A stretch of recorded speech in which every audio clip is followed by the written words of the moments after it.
So if you look at systems engineering, before I get to the presentation, think about whenever you do something, what are the three questions? I'll give you the number. What are the three questions you want to ask yourself? Why? What? And how? Right? So this is what you need to learn.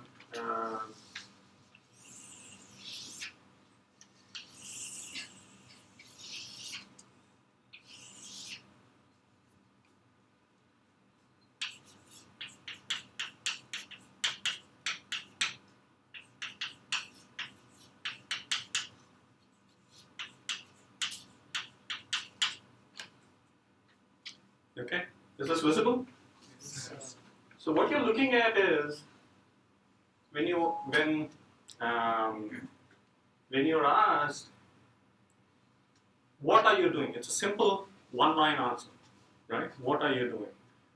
What are you doing today in this class? Learning. Huh?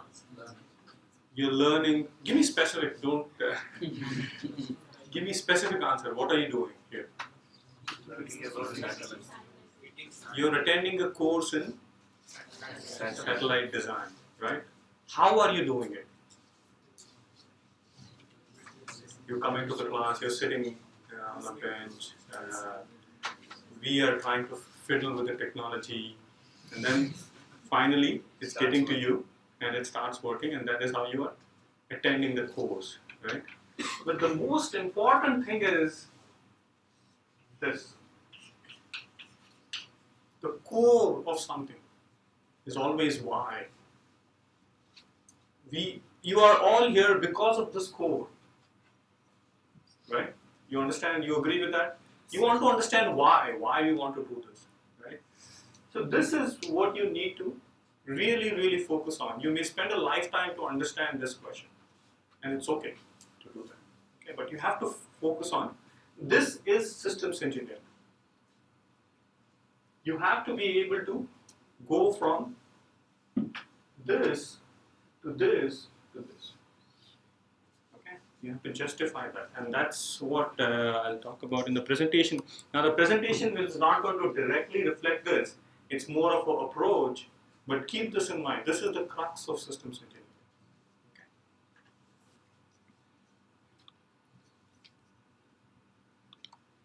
Now, before I get to systems engineering, I'm just going to define. So this course is called. We are also calling this Pico Nano Microsatellite Design course. Right? So what is the scope of this Pico Nano and microsatellites? Now, if you look at satellites in general, you generally have conventional satellites or traditional satellites, and today we have small satellites. So in small satellites, there are like 4 or 5 categories of small satellites. Mini satellites, you have microsatellites, nanosatellites, and picosatellites. There are femtosatellites as well, which are coming up, which are simply chips which are being thrown in space. Okay, those are femtosatellites. Now let's focus on our focus as an academic institution, or we are kind of in this domain. Slightly outside of this, we may not go as big as this one, but maybe 10 to 15 kgs we may do that, right, as an academic satellite. But this is where we are going to, our satellite is going to fit in this scope. It's either going to be a picosatellite or a nanosatellite. Now, how do you define a picosatellite? The scope is, it is about 1 kg in mass. Okay, it is about 10 centimeter cube in volume, and it is capable of producing about 2 watts of power. Okay, now think about whatever you want to do, you have to do it in this. If you're building a picosatellite, you have to do all of that, and those are your constraints. Okay, so So if you build a satellite, these are your picosatellite constraints. You have to do everything in that scope. Now, if you go to the nanosatellite, it's an order of magnitude greater in terms of the mass. It's about 10 kg. So you have about 10 kg mass. It can produce about 20 watts, and the size is about 30 centimeter cube. Now this is actually, what is the volume of this?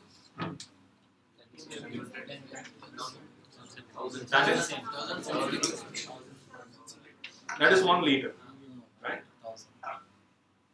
So that is the volume of this one. What can you do with 2 watts?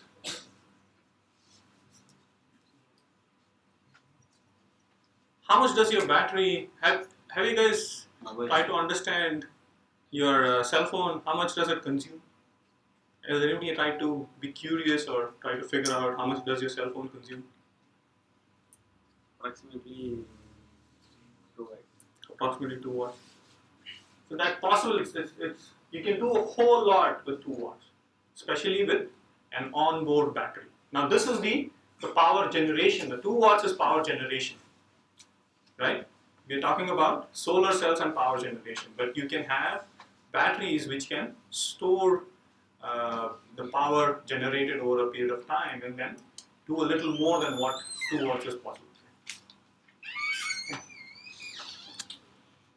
And of course there are microsatellites, which is about 100 kg, 50 centimeters cube, and it can produce up to 50 watts. And then of course we have 500 kg mini satellite.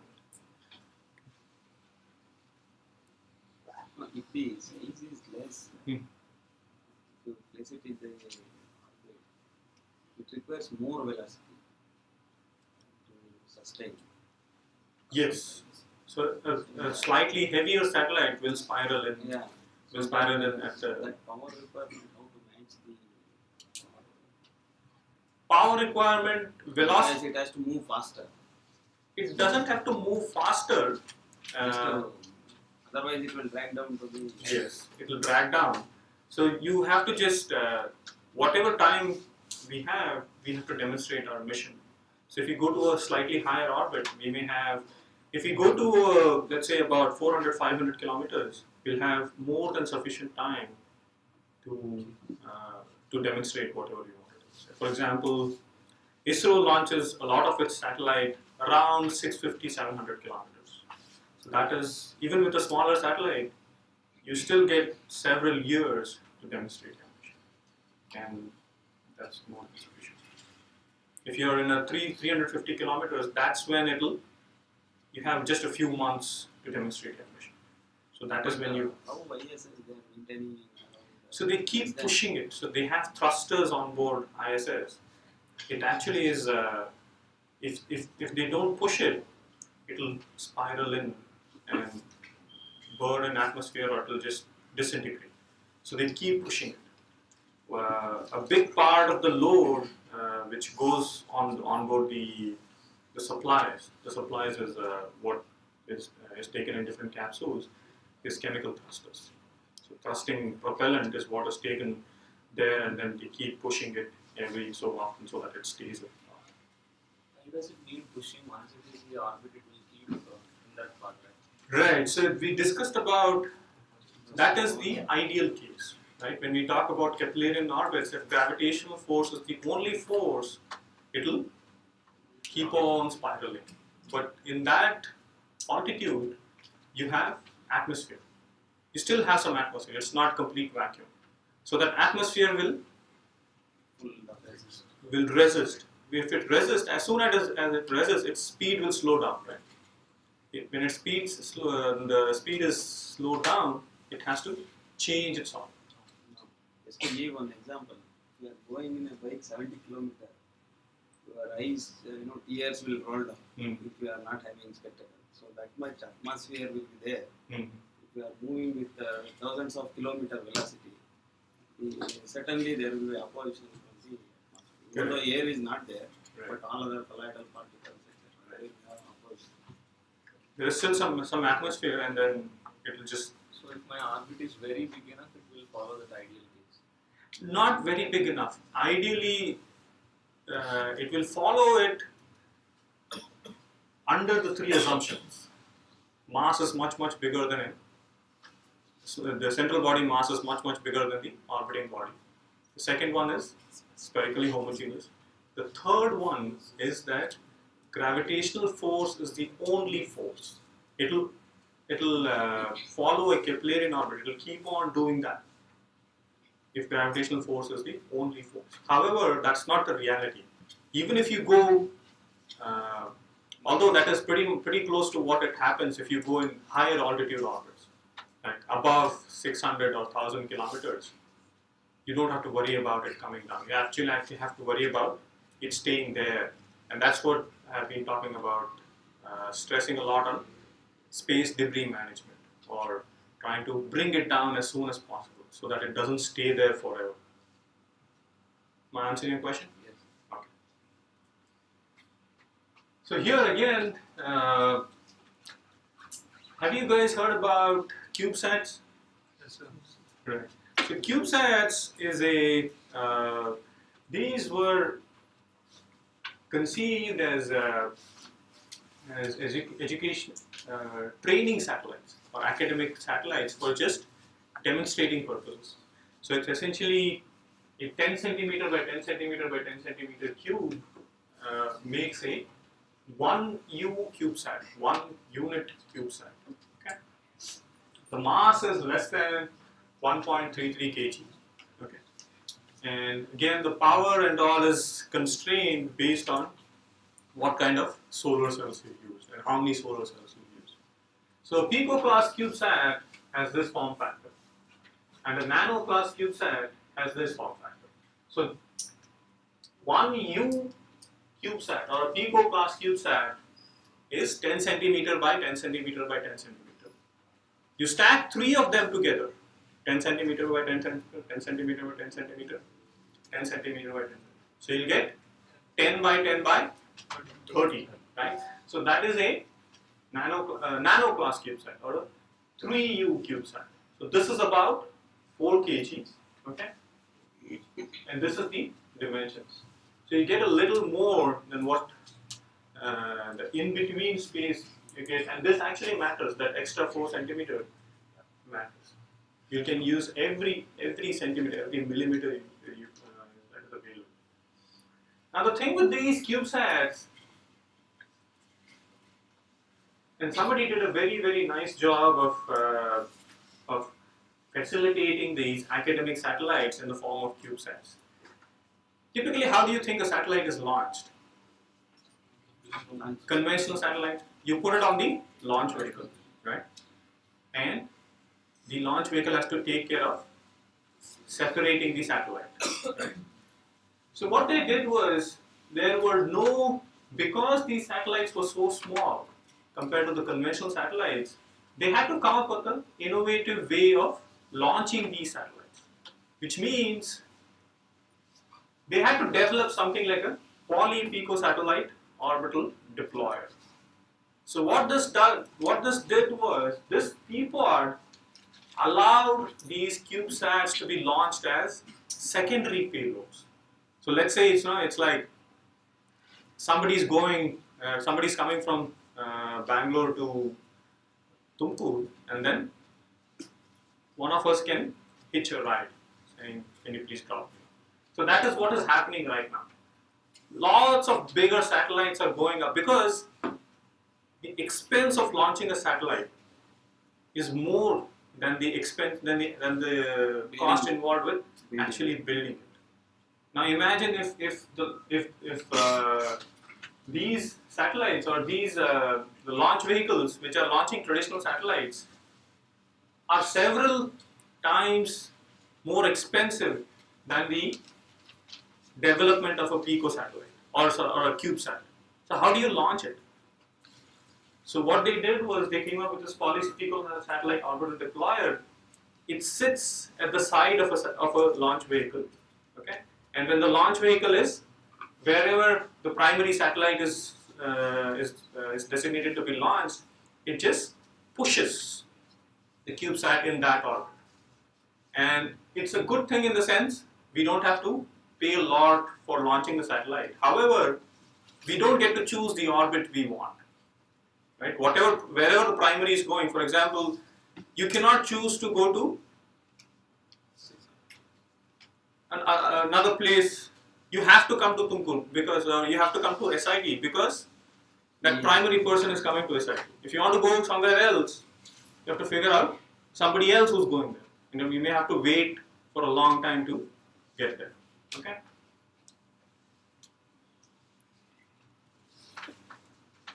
So typically, now give this some attention because for SIT satellite, you have these two options. Okay, you can either have your satellite be a technology demonstrator, which means you develop a new technology here, and you say we'll prove it on board a SIT satellite, or you conduct a small experiment in space on board your satellite. Got it? So think about, we'll do a brainstorming session about payload.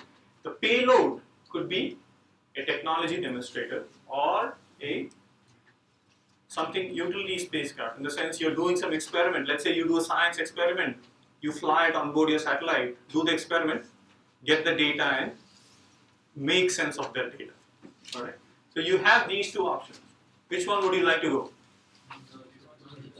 Huh? Utility spacecraft? How many utility spacecraft? How many technology demonstrators? Or technology demonstrators? Alright, but it is up to you guys. We'll figure out what kind of satellite we want.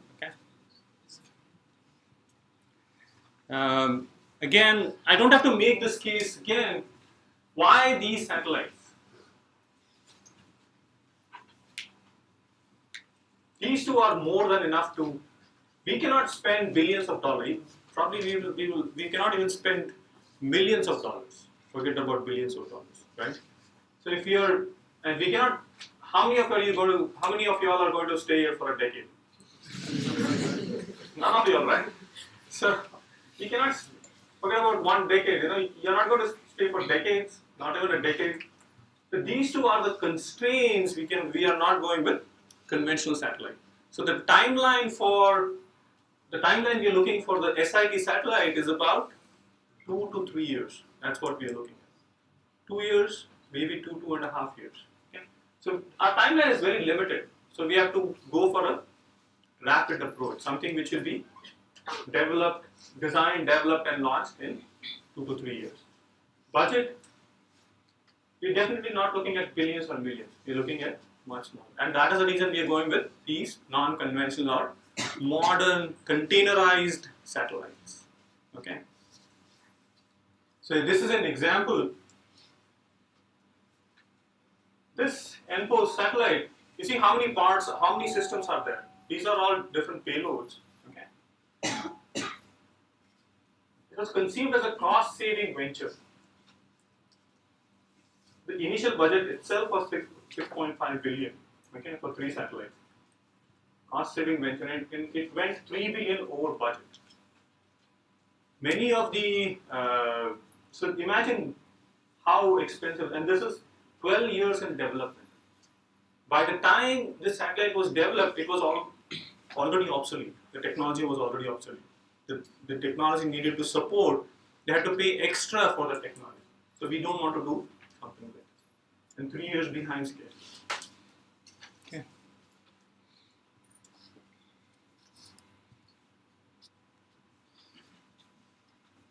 Now if you're looking at, I always like to compare a satellite with a robot. Okay. If you're good in robotics, if you have interest in robotics, it automatically translates to saying you have interest in satellites. Satellites are nothing but space robots, so to say. Okay. So if you look at, does a robot have sensors? Yes. Does a robot have actuators? Yes. Does it have electronics? It has this stack, right? So it has its own transceiver if you are trying to control it. You'll have a machine where you're trying to control it, sending data. This is the ground station for a satellite. Okay. This is the satellite radio. Satellite has its radio. Satellite has its own electronics, and satellite has its own actuators, right, for attitude control. And of course, it has all these. There are sometimes the sensors for satellites and robots are exactly the same. You'll have an IMU on board a satellite. You know what an IMU is? Anybody? Inertial measurement unit. You know what accelerometers are? You know what gyros are? Accelerometers. Have you used your for navigation? Have you used the GPS system? What happens when the GPS when there is no GPS connectivity? So let's say you're going on a road and you hit a tunnel. Your GPS is still giving you directions, right? How does it do that? Because it's not in contact with the GPS satellite receiver. It is using accelerometers. Accelerometers give you acceleration, inertial acceleration. When you integrate acceleration, what do you get? Velocity. When you integrate velocity, what do you get? Relative distance or relative position. So the GPS, when you integrate a GPS sensor with accelerometers, you get a complete navigation system, a translational navigation system. Okay. So similarly, with the gyro, you get angular rates, relative angular rates. Okay. And this IMU generally is made up of gyros, accelerometers, and sometimes magnetometers. Okay. So you'll see this common architecture for satellites and robots, and this will help if you are into robotics project. If you do robotics project, you can very nicely translate to being a spacecraft engineer. Okay. So this is the satellite I worked on. So you see how small the satellite is? This is a pico satellite. It's a 1U CubeSat. Okay. These are the solar cells, these are the solar panels, this is the structure of the satellite. And see if it actually fits in your palm, 10 centimeter by 10 centimeter. And we will be doing something like this, something which is maybe 2-3 times bigger than this, not more than that. And what we were trying to do was, we had a steering which we developed at the university, and we were trying to, it was a technology demonstration mission, and we were trying to demonstrate that steering mechanism. Okay. Here is your systems engineering process, and please understand this. It is not complicated. It will help you. See, as engineers, we have to know the path we take, right? Whenever we are faced with a problem, what is the process of engineering?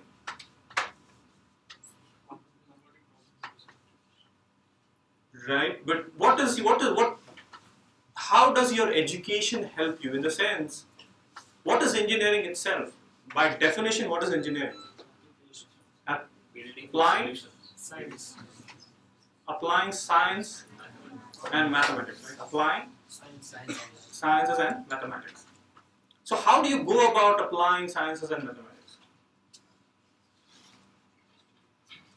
Do you randomly just apply? Can you just randomly apply science and mathematics? How do you go about applying science and mathematics? What do you do as engineers? Huh? Understand, analyze, and then develop, design and develop. But what are you trying to do? What are you trying to do to the community? What are you trying to? Huh? Say it again. Benefit of the society, yes. So what are you trying to do to benefit society? You're trying to solve problems, right? You are identifying problems and trying to solve them. Now, what is your approach? So there is identifying problem is one end, solving the problem is one end. What happens in between as an engineer? So identify a problem. You identify a problem. Then what do you do? Huh? Analyze. Developing the correlation between the two. A systematic approach from the analyzing to the end problem. Right. But what do you take? You identify a problem, then what is the next step? Analyze. How do you analyze?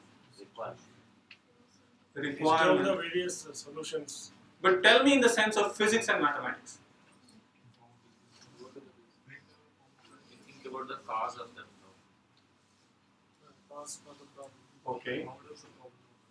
But tell me about physics. Talk physics. Engineering by definition is applying physics and mathematics. Talk physics and mathematics. Use the laws, axioms. You identify a problem.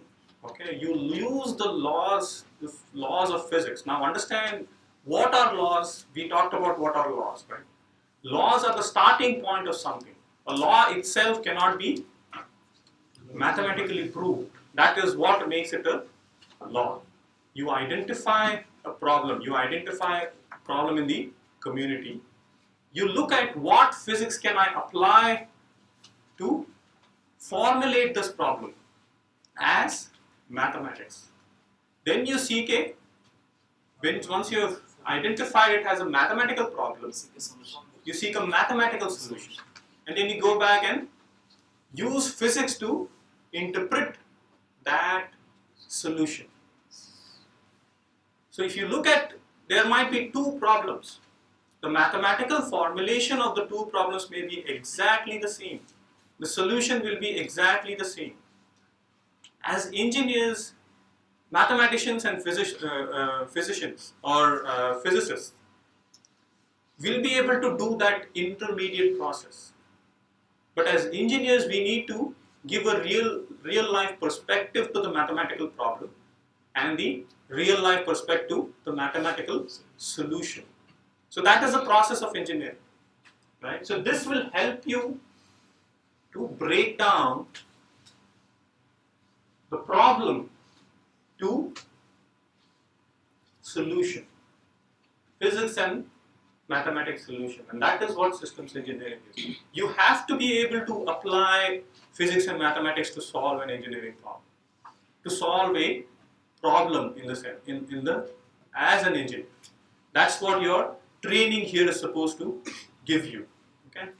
So if you look at the systems approach here, this is specifically for CubeSat class of satellites, or the satellites we are trying to design, the containerized satellites. The first thing you're going to do is you're going to identify what you're going to do. What is the mission goal? What is the mission definition?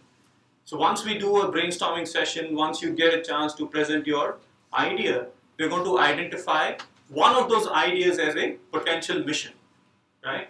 So once we have identified that, you're going to articulate a statement, a mission goal. We are going to do this and this. Give me an example of what you want to do. Everybody here likes taking selfies, correct? Not everybody. Is there anybody who doesn't like taking selfies? Oh really? Okay. All right. So let's for a minute just assume that the satellite wants to take its selfie and send it to you. All right.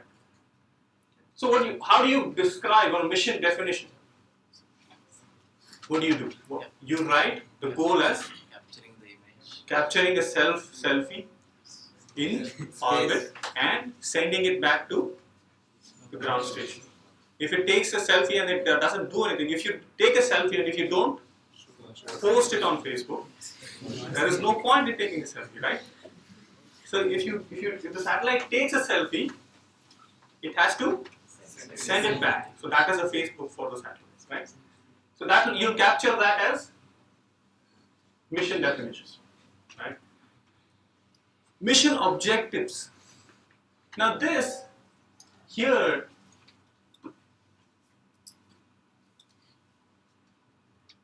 you break down the mission goal or the mission definition into more understandable stepwise goals. So if a satellite has to take selfie, it has to have a camera, it has to have a storage, but what does it have to have? Selfie stick, right? So it doesn't have arms, right? It has to have a selfie stick. Now can you launch a satellite like this? You cannot launch a satellite like that. So everything has to be stored. It has to be in a compact thing, and once it goes there, it will extend its arm, switch on the camera, and then take a selfie. And that's so your objectives. What you'll do is you'll say deploy the selfie stick. Okay, on launch, deploy the selfie stick. Take a picture, store it on board the satellite computer, and then transmit it. So you can see there are 4 objectives, right? Each of these can be either successful or unsuccessful. You understand? So it may deploy the selfie stick. It may deploy the selfie stick, but it may not be able to operate the camera. So your mission is partially successful. You understand? Or your mission is a failure. A partially successful mission is actually a failure. So everything, all the mission objectives, so I'll talk about that. Your mission objectives are generally divided into primary mission objective and secondary mission objective. So the primary mission objective here is to take selfie, right? And those 4 are the primary mission objectives. Any one of them fails. Is your mission a success? It's a failure, right? So this primary mission objective will identify the mission success or failure criteria. So from just the general definition, mission definition. So mission definition is, it's like a vision or a goal. You understand vision and mission? What is the vision of SIT? Work is worship, right? Unless you translate that. Now when you talk about mission, work is worship can be implemented in different ways across different institutions, across different groups, disciplines. So that is what mission definition is, just a one-line statement. But here it will describe what are the specific objectives. Okay, some primary mission objective, secondary mission objective. What could be a secondary mission objective? You want to take a video, let's say. Okay. Now you'll identify that as taking a video, right?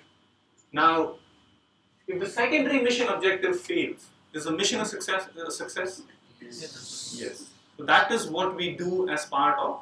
We just want to be a little more ambitious than what we think we can do. But that doesn't determine the mission success, right? So that is what primary and mission. Split your mission definition into mission objectives. Then you come down to. So you see these two. The mission definition and mission objectives are something to showcase to the community or to the.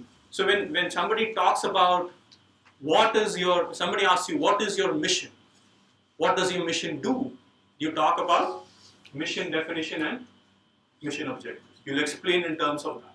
Okay.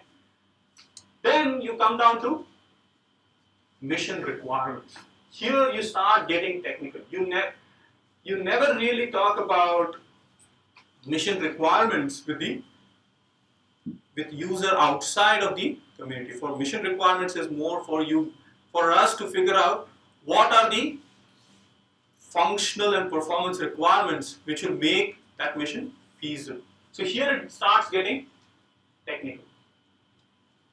Okay, so if you look at mission requirements, you have allocated mission requirements and derived mission requirements.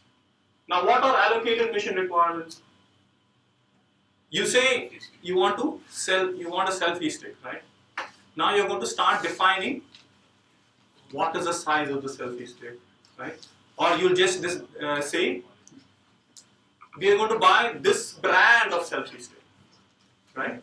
And then that is the allocated mission requirement. Then you're going to say this brand has these things, these features. So that becomes the derived requirements. Or you're going to say we're going to buy this brand of camera.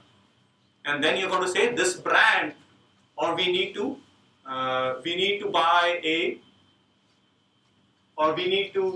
develop a SLR camera. Okay, that is your allocated requirement. Then SLR camera, you start identifying the features of that SLR camera. That becomes your derived requirement. Now once you've done this, this is the mission requirements. This will lead to, so look at this again, look at the selfie problem. One is the physical system, right? The other side of this is the operational side of this. You understand the difference? So if you're taking a selfie, if you have a camera mounted on a selfie, will a selfie be taken? Somebody has to operate it or take it, right? So for a satellite, nobody is going to take it for a satellite, correct? The satellite has to be instructed, a set of instructions have to be given to the satellite. Those are you are going to plan this CONOP stands for concept of operations. So you're going to plan your set of operations when the satellite is launched up in space. Okay, those are the operational side of things. This translates to the physical system, okay, which you can hold in your hand. This translates to the software architecture. You see this? That will be on onboard. Onboard software architecture. Yes, absolutely. So this will actually include both are required. Both are required. It will actually be both, but the concept of operations is more for, well, it will actually include both. But it will be focused much more on the satellite. What you're doing from ground, you're just instructing, do this, do this. You're not telling it how to do it. How to do it is already coded, already developed in the mission columns. Okay. Now once you have identified the requirements until this point you're still abstract, right? You understand, you agree with me that these three, or until you're at this point, things are still abstract, right? Nothing has materialized. Translating mission requirements to something which is tangible. How are you going to make, you've identified this is the length of the selfie stick, this is the camera I need. How do you translate to actually making that? You either have to design a selfie stick yourself to meet the requirements, or you go and buy it. Got it? So here, these are the various subsystems of a satellite. So what is going to happen is, you will take a look at these requirements and then look at these requirements get translated to these basic building blocks. Okay. Now think about a satellite, or think about a robotic system. Is there anything, everybody is familiar with the robotic system? Somewhat? Think about your cell phone, for example. Have you opened your cell phone? Not really. Have you opened a computer? Some of you? Think about your cell phone, okay? Now tell me, is there anything which is not a component interface or a task in your cell phone, in a robotic system? Is there anything other than a component interface or a task? You know what a component is, right? Component is what you can, everything is a component. And when you connect the components together, that is the interface. And tasks is the programs or small functions you're going to write to interlink or intercommunicate. So now what you're doing, what you have done is, you've taken these requirements and translated them to components, interfaces and tasks. Somebody who does this, right? And I want every one of you to be able to do this sooner than later. Okay? And once you do this, what can you do? You take these components, interfaces and tasks and you can assign among yourselves. I'm going to build this component, I'm going to build this interface, I'm going to build this task. You can distribute. So you see, this is a top-down design approach, right? You see a top-down design approach? You have looked at the mission concept, mission idea, you have broken them down to basic building blocks, something tangible, something you can take up and complete, right? And then, what is bottom up? From here you accomplish. The design is top down. What is bottom up? The development is bottom up. So you start in building small components or buying components, writing code for small components, bringing together interfaces or designing cables. So interface is partly hardware and partly software. So it's a, for example, I2C is a 4-wire interface, right? 4 or 5-wire interface. It's strictly a 4-wire interface, and also there is a software component to it. And I don't know if everybody understands I2C. Everybody understands serial USB interface. USB interface is a 4-wire interface, right? If you look at your USB, just look at this thing inside. It is 4 wires. You have power, ground, receive, transmit. That is just any 4 wires. Will it be a USB interface? You take any 4 wires. Can you just put it in here? What else is needed? The software or the protocol.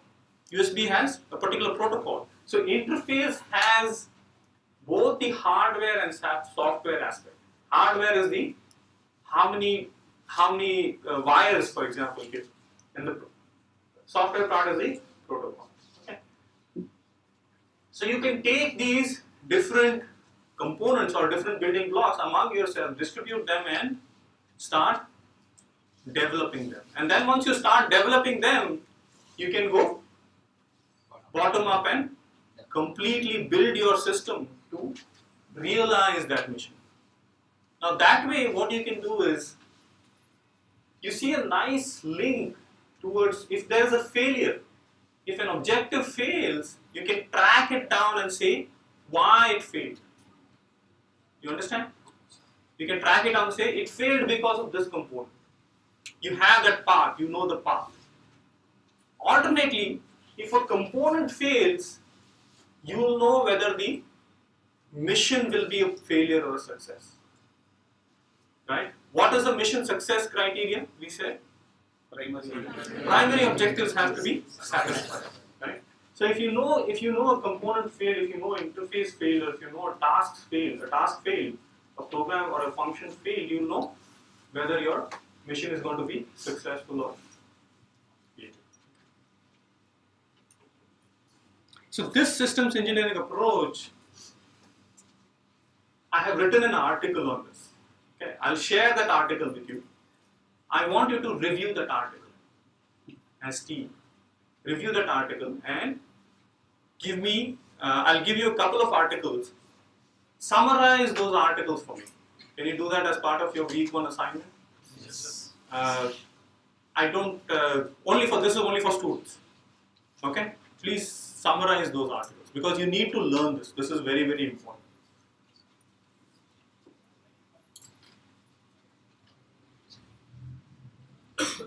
So here is a mission mapping I'm talking about. Okay, and you will have to do this. Who here is a systems engineer? Everyone is a systems engineer. Okay, keep that in mind. So I want all your hands up. Who is a systems engineer here? Okay, so everybody is a systems engineer. So you need to know this. Okay. So this is the mission goal. You see this? This was a mission goal for what I worked on. What is this? PMO is primary mission objective. So primary mission objective is mapped to allocated mission requirement A1, and all these have been, we have specifically documented what that A2 is, what A1 is. So for example, A2 here would be taking a picture. Got it? And then the requirement, allocated mission requirement. This is the derived mission requirement. This is the hardware or the component. And this is the interface.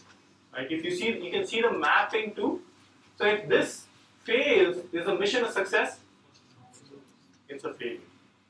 Right? If this is not achieved, you're going to analyze this, and this. You see that? You can do the mapping and figure out what is this? What is this called? Guys, know the term for this? You know fault tree analysis? Does it look like a tree? Like a tree with branches? Right? Or upside down tree? So you know it's a fault tree analysis. You can do a fault tree analysis based on this mapping. That's what you will have to do. Right?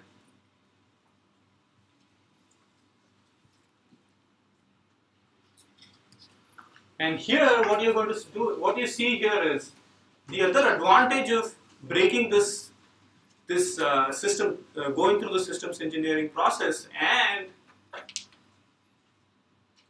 looking at if you have everything abstract,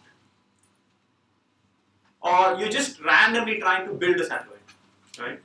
Can you do a fault tree analysis, or can you do if your mission succeeds or fails, can you say this is the reason it succeeded, this is the reason it failed? You cannot do that, right?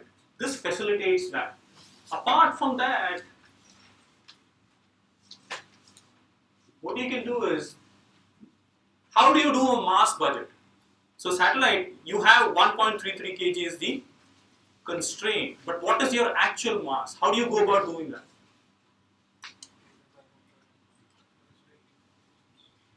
Go back to this. Will this facilitate a mass budget? Yes, yes. So you look at these components, okay, you've identified components, you identify the mass of each component. It depends on how detailed you can be. If you identify the mass, and let's say you give 10% of the mass to the nuts and bolts, wires and all those things, you know whether you're within the limit. So it facilitates the development or building of various budgets of your satellite. So the budget, what I mean by budget is not the money budget. You can even do money budget, but that is not the way you want to do it, because there's a personal cost involved in that. But you can do a mass budget, you can do a power budget, you can do a telemetry budget, you can do a link budget. So I'll talk about that.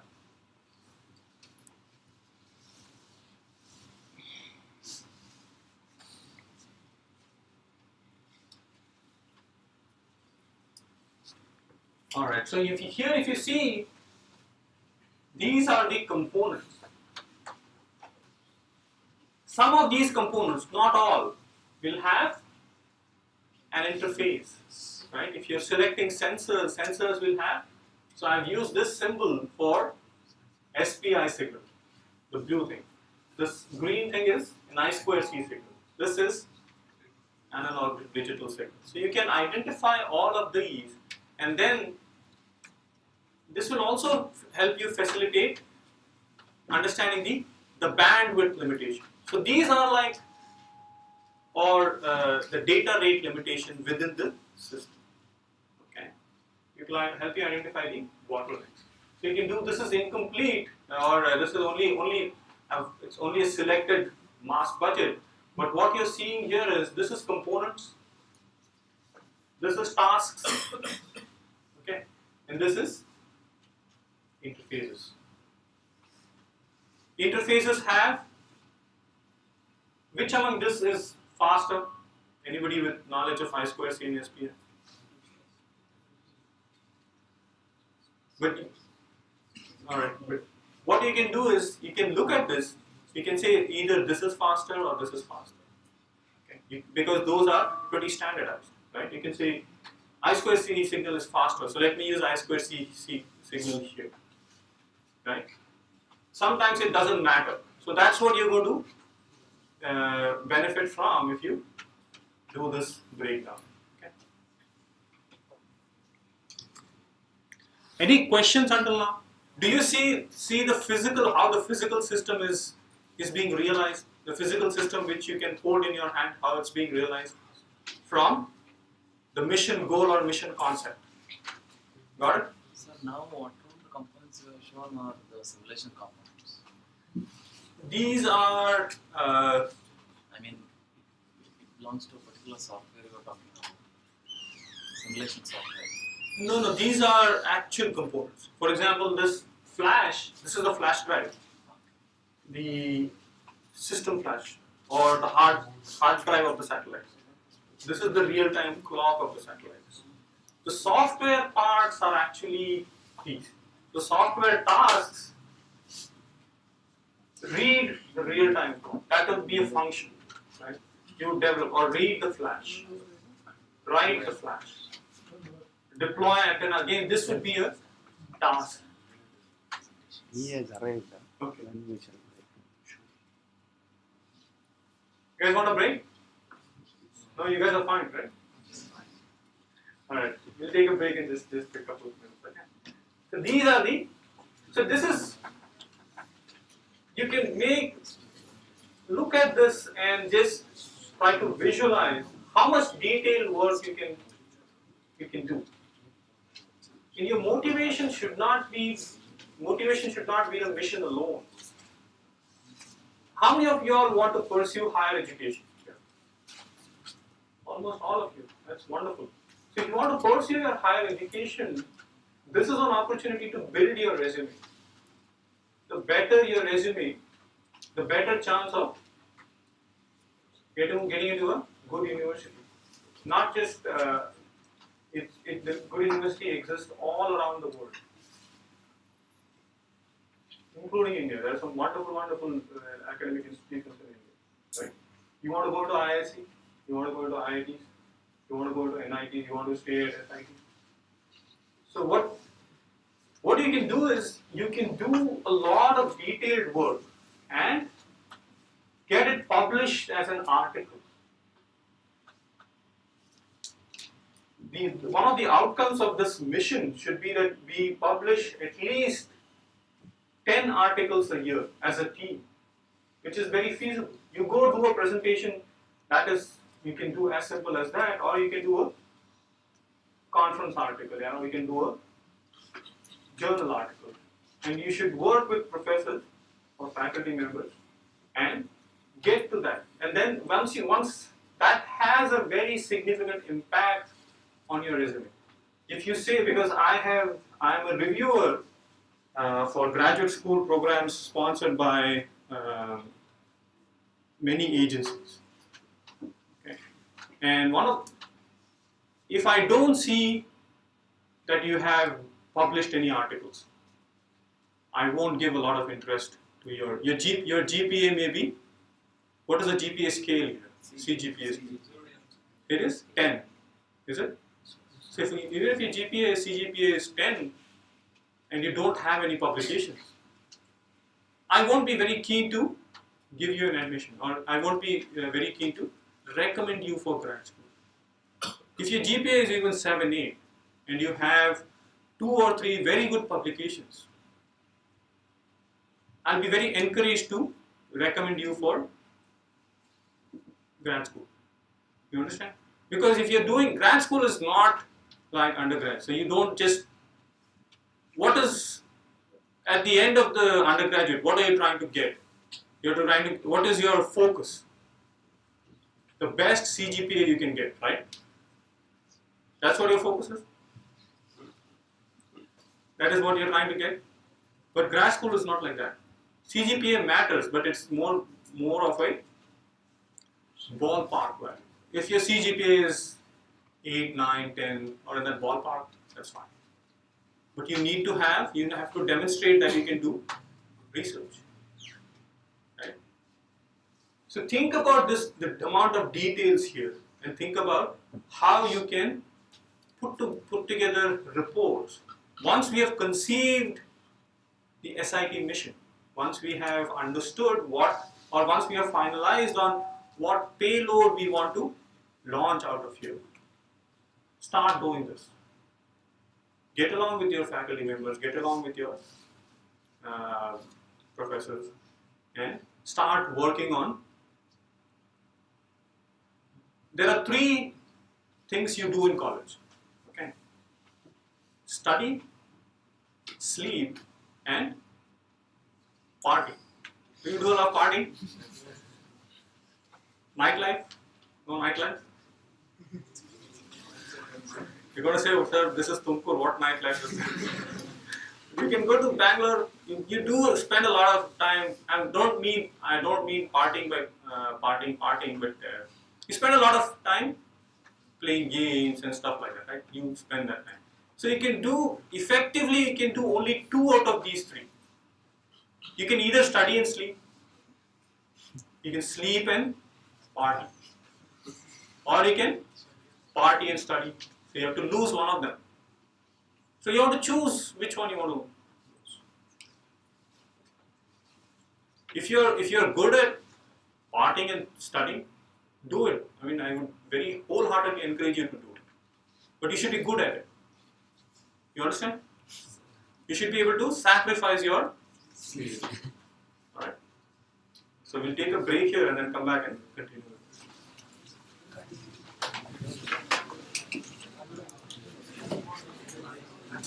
you.